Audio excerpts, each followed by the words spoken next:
반갑습니다. 날씨가 대단히 덥습니다. 건강 잘 챙기시며 늘 건강하시기를 기원드립니다. 저는 오늘 모두가 은혜입니다라는 주제로 말씀을 올리고자 합니다.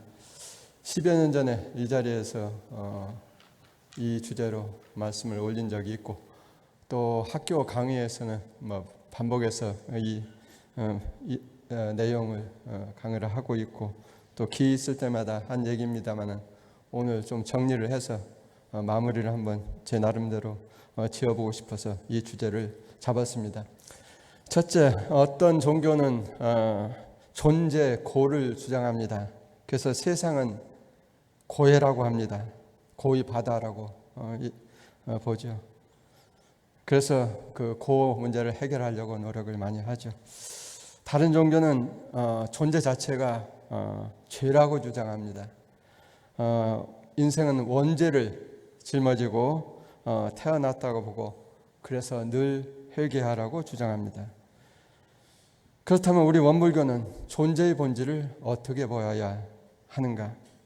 또 어떻게 보고 있는가? 아까 교훈품 4장에서 대종사님의 법문을 우리가 받들었듯이 우리는 존재은입니다. 존재의 본질을 은으로 보고 있는 것입니다. 그래서 결론적으로 얘기한다면 모두가 은혜입니다. 소태단 대종사님께서 교훈품 4장에서 이론상의 내역은 사은이요 사은의 내역은 곧 우주 만유라 하셨습니다.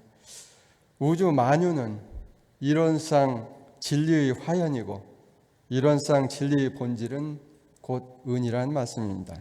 그러므로 우주 만유, 천지 만물, 즉 존재는 모두 은혜라는 말씀입니다. 만물은 서로 얽혀 있고, 그 얽혀 있음이 존재의 본래 모습입니다. 천상천하에 유아독존하는 존재는 결코 없습니다. 관념상으로만 존재합니다. 유정무정의 모든 존재들이 관계의 그물망 속에서 상호 존재의 바탕이 되어준다는 의미에서 곧 모두가 은혜인 것입니다. 태양 없이 지구 없고, 지구 없이 태양 없습니다. 태양과 지구 없이 식물 없고, 식물 없이 곤충 없습니다. 곤충 없이 동물 없고, 곤충과 동물 없이 또한 식물 없습니다. 모두가 서로 없어서는 안 되는 은혜의 관계를 맺으면서 존재하고 있는 것입니다. 나는 사은에 둘러싸인 하나의 존재이고, 또한 나는 다른 존재들에게 사은의 일부입니다. 우리 모두가 서로 스스로 은혜의 덩어리인 것입니다. 손가락에 가시가 하나 박혀 있습니다. 코 꼭 쑤시고 아픕니다. 참으로 성가십니다. 우리들 100이면 100 모두 이 가시 때문에 온통 신경이 손가락 끝에 가 있게 마련입니다.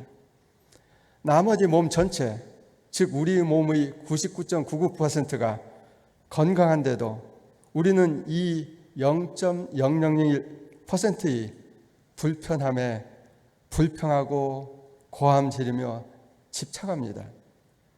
집착은 이와 같습니다. 모든 고통은 이 집착으로부터 일어납니다. 접혀져 있는 은혜 충만은 보지 아니하고, 나의 불편함, 내 손가락에 박혀있는 가시만 가지고 투덜대고 집착하고 있는 것입니다. 그 바로 0.001%가 현실이고 현안이기 때문입니다. 그것은 그저 해결하면 될 문제이지 집착하고 안달할 대상은 아닌 것입니다. 해결하고 나면, 또는 더 큰 틀에서 보면 아무것도 아닌 것일 경우가 많습니다. 우리는 99.99%의 은혜를 보지 아니하고 이 0.001%의 가시만 보면서 사는지도 모릅니다. 둘째, 모든 존재가 은혜라면 모기나 파리, 바퀴벌레도 은혜란 말인가? 결론부터 이야기하면 그들도 모두 은혜입니다.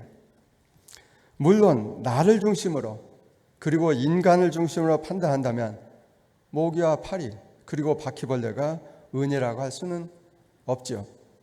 왜냐하면 우리 관념에서, 우리 판단에서, 우리의 이익 측면에서 모기와 파리, 바퀴벌레는 백해무익합니다.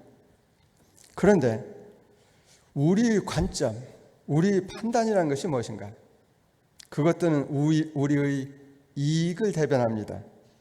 따라서 우리 관점에서 모기와 파리, 바퀴벌레는 우리에게 이익이 되지 아니하고 그래서 은혜일 수는 없습니다. 즉 나와 인간을 중심으로 직접적 관계를 따지는 우리의 관념에서는 그들이 우리에게 은혜일 수는 없습니다.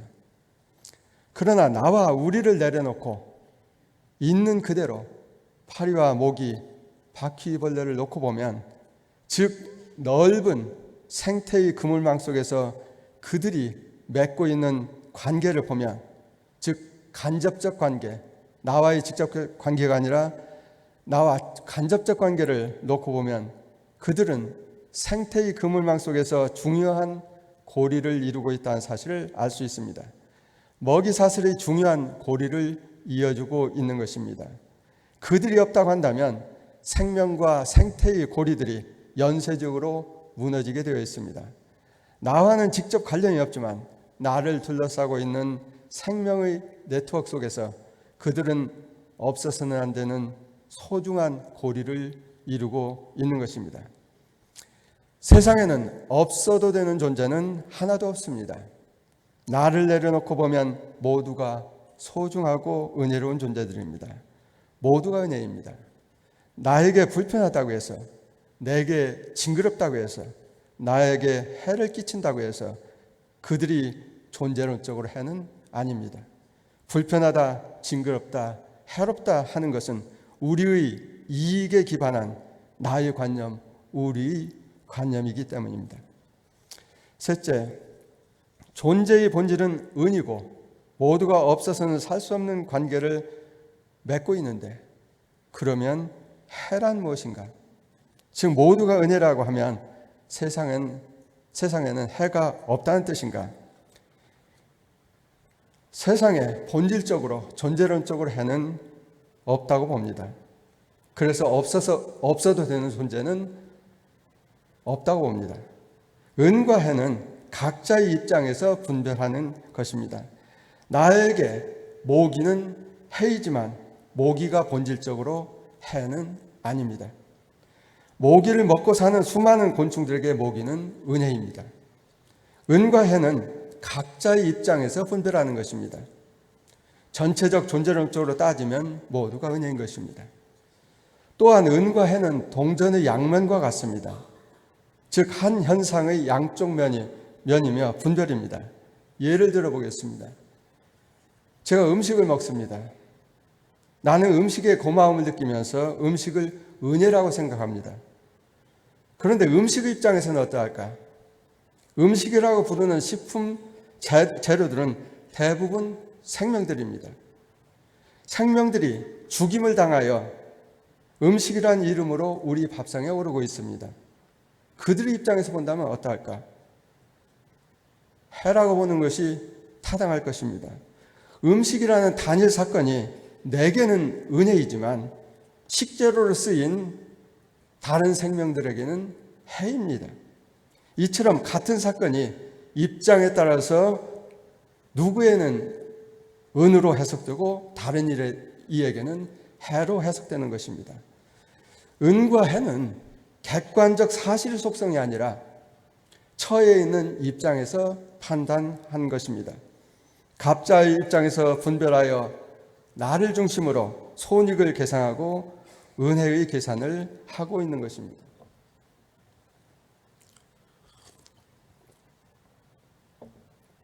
자연을 보면 어떤 종은 일방적으로 은혜를 입고 어떤 종들은 일방적으로 손해를 보는 것 같이 느껴집니다. 그래서 플러스 마이너스 세계같이 느껴집니다. 그러나 전체적으로 보면 모든 생명들은 서로 의존하면서 균형과 조화를 이루면서 은혜 충만한 세계를 만들어가고 있습니다. 그래서 플러스 은혜 충만한 세계를 만들고 있는 것입니다. 모두가 은혜입니다. 넷째, 인생은 좋은 날과 굳은 날이 교차합니다. 좋은 날 뒤에 굳은 날이 오고 굳은 날 뒤에 좋은 날이 옵니다. 이것이 인생입니다. 지혜 있는 사람은 해 속에서 은혜를 발견하고 또 만들어냅니다. 예를 들어 지혜 있는 사람에게 어린 시절 혹독한 시련과 고생은 넉넉하고 아름다운 품성을 만들어낸 역할을 합니다. 어렸을 때 고생은 남의 세정을 알아주게 하고 좋은 일에 넘치지 아니하게 해주며 굳은 일에 좌절하거나 자포자기하지 않는 마음의 근육을 길러주기도 합니다. 그래서 어려서 고생은 사사라고도 하지요. 그러나 어리석은 사람은 은혜 속에서 해를 발견합니다. 좋은 시절을 만나면 자만하고 방탕하며 그 시절이 영원하기만을 턱없이 집착하다가 어려운 시기를 만나면 원망하고 좌절하며 자포자기합니다. 어렸을 때 고생이 마음의 상처를 만들어내고 트라우마가 되어 자신과 남을 괴롭히고 파괴하는 인생을 만들어내기도 합니다. 이처럼 똑같은 상황이 똑같은 결과를 만들어내는 것은 아닙니다. 경계는 객관적 사건이 아니라 그것을 대하는 내 마음의 자세에 따라 경계가 될 수도 있고 아니 될 수도 있습니다. 지혜로운 사람은 경계 속에서 큰 공부를 하며 성장합니다. 실패 속에서 배움을 얻습니다. 지혜를 얻습니다. 경계 없는 공부는 공부가 아닐지도 모릅니다. 은을 발견하고 못 발견한 것, 은혜를 만들어내고 못 만들어내는 것은 나의 몫이지 상황에 따라서 결정되는 것은 아닙니다. 신법에 따라서 은생어에 해생어은합니다. 지혜로운 자는 해에서도 은을 발견하고 어리석은 사람은 은혜에서도 해를 만들어내는 것입니다. 다섯째, 성폭력과 살인, 세월호 같은 사건, 그런 것도 은혜인가? 존재는 그 자체 은혜입니다. 그러나 존재가 작동하는 방식은 개체의 입장에서 은으로 나타나기도 하고 해로 나타나기도 합니다.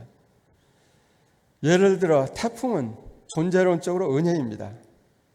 열대지방의 물을 지구 곳곳으로 옮겨주는 활동이 바로 태풍입니다. 그러나 이러한 고마운 태풍이 어떤 존재에게는 생명의 위협으로, 즉 해로 다가서게 됩니다. 집을 파괴하고 사람을 죽이며 농사를 망치게 합니다. 이처럼 존재론적으로 태풍은 그 자체 은이지만 태풍이 작동하는 방식은 개별 존재들에게는 해로 나타나기도 하는 것입니다. 또 다른 예를 들어보겠습니다. 섹슈얼리티는 은혜입니다. 기능이 분화된 식물이나 동물의 고등 생명들은 성을 분화시켰습니다. 암수가 따로 있습니다. 그래서 유성생식을 합니다. 이 유성생식을 하는 이유는 그동안 장구한 세월 동안 진화를 해온 그 최적의 진화를 안정화시키고 서로 상호 대조를 함으로써 안정화시키고 또 더 나은 방향으로 진화를 해나가기 위해서 환경의 선택에서 종들을 갖다 살아남기 위해서 다양한 그러한 종들을 갖다 만들어내기 위해서 이런 성이 존재하는 것입니다. 그러므로 성은 그 자체 생명의 번성과 존속을 위한 축복이며 은혜입니다. 그러나 성이 작동하는 방식은 개인에게 은혜로운 것만은 아닙니다. 이기적 성본능으로 인한 성폭력과 같은 것은 분명히 해인 것입니다. 성을 은이라 하여 성폭력도 은이라는 얘기는 아닙니다. 모든 존재들은 그 자체 은입니다. 그러나 그 존재가 작동하는 방식은 개체에게 은뿐만 아니라 해로 나타나기도 합니다. 여섯 번째, 생명이 있는 존재들은 모두 자기중심적이고 이기적입니다. 풀 한 포기도 햇빛을 놓고 경쟁하고, 곤충 한 마리도 먹이와 짝짓기를 위해서 서로 다툽니다.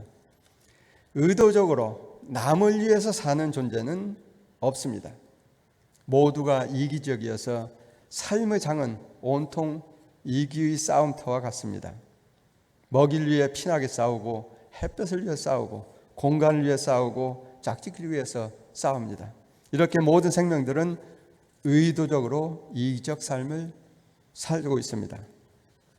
그러나 그들 모두는 무의도적으로 이타적입니다.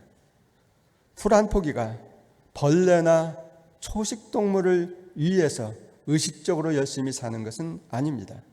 그러나 풀 한 포기의 삶은 많은 곤충들과 동물들에게 있어서 생명의 바탕이 되어주고 있습니다.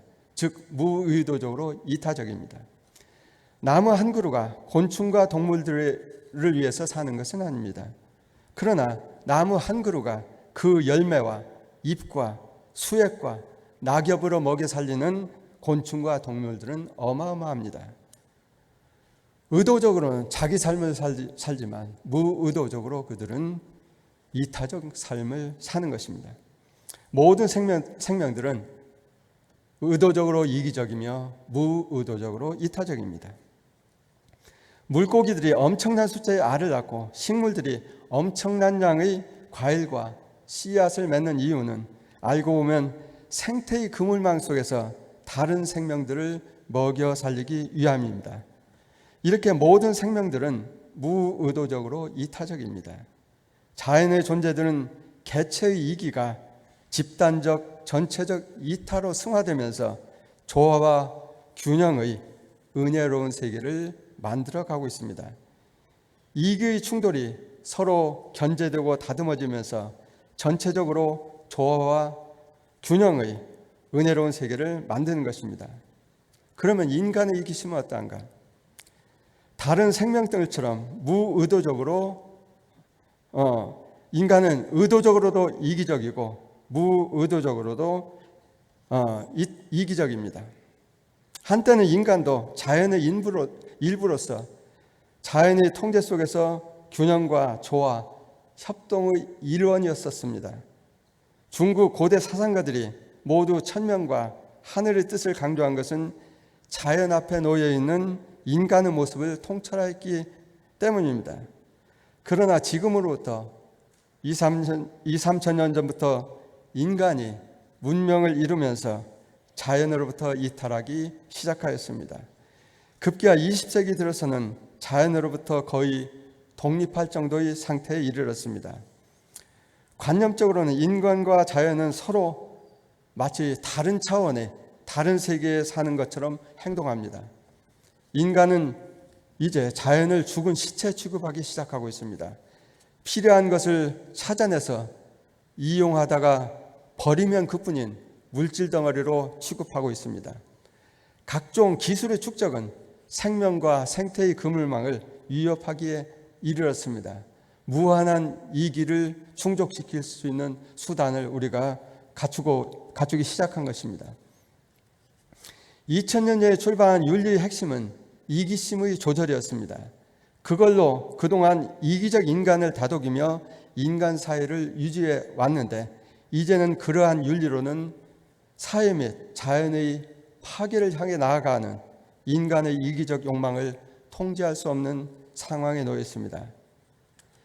과거의 인간은 신 앞에 절절맸는데, 그래서 신 때문에 스스로를 통제하였는데, 지금은 인간이 신이 되어서 과거의 굴종에 대해서 안갚음이나 또 하는 듯이 금수초목 동포들에게 마치 전지전능한 신처럼 행동하고 있습니다. 인류는 마치 부모가 잠시 방심한 틈을 타서 핵폭탄 단추를 손에 거머쥐게 된 5살짜리 꼬마 아이와 같습니다. 부모와 주변 사람들이 기겁을 하고 쩔쩔매니까 마치 자기가 뭐 대단한 줄 착각하면서 우쭐대면서 단추를 만지작거리고 장난질을 치고 있습니다. 주변 사람들은 좌불 안석입니다. 세상을 공포의 도가니로 몰아넣고 있습니다. 인간의 몸은 생태계 속에서 다른 생명들과 연결되어 소통할 수밖에 없습니다. 그렇지 않으면 한순간도 생명을 존속시킬 수 없기 때문입니다. 그런데도 인간의 관념은 이미 자연으로부터 이탈된 상태입니다. 오만하고 자폐적인 인간은 전지전능 무소불위의 인간 독선의 윤리를 펼치고 있습니다. 과거 신에게 굴종했던 것에 자존심이 상했던지 이제 천지 만물 위에 군림하며 전지전능 무소불위의 권력을 휘두르고 있습니다. 스스로를 파괴하는 줄도 모르고 말입니다. 은사상에 기반한 생태의 윤리가 절실히 필요한 시점입니다. 처차불상이니 사사불공해야 합니다. 대웅사님께서는 천지만물 허공법계가 다 부처 아님이 없나니 우리는 어느 때 어느 곳이든지 항상 경외심을 놓지 말고 존엄하신 부처님을 대하는 청정한 마음과 경건한 태도로 천만 사물에 응할 것이요 라고 분명하게 말씀하시고 계십니다. 부처로 보는 대상은 어디까지입니까? 모두가 부처입니다. 처처불상의 대상이 인간에게만 국한하지 아니합니다. 우주 만유, 천지 만물로 확장되어야 합니다. 그래서 만유는 경의의 염으로 불공의 대상이 되어야 됩니다. 천지 만물은 인간이 부려쓰고 이용하다가 가치 없으면 버려버리는 하찮은 물질 덩어리가 아닙니다. 최량한 인간이 마음대로 이용해도 좋은 저급 생명체들의 장이 아닙니다. 그들은 타고난 부처입니다. 정리하겠습니다. 쌀 한 톨 아끼는 것은 농부의 땀과 장사꾼의 노고 그리고 부모님의 정성 때문에가 아니라 전체 생명의 네트워크 속에서 자리한 쌀 한 톨의 거룩한 불성 때문입니다. 즉 나와 우리의 이용 가치에 의해 판단하는 공리적 은혜관으로 세상을 봐서는 아니 됩니다. 이익이 되면 은혜이고 이익이 안 되면 해로 봐서는 안 된다는 얘기입니다. 나와 우리에게 이익이 되는 것을 헤아리며 감격해하는 은혜관이어서는 아닙니다. 존재하는 모든 것들이 그 자체 부처인 것을 깨닫고 경외하는 존재론적 은혜관을 가져야 합니다. 유무정의 존재들이 만들어내는 경외의 기적들에 가슴 벅차게 감동하는 우리가 되어야 할 것입니다. 모두가 부처입니다. 모두가 은혜입니다. 대단히 감사합니다.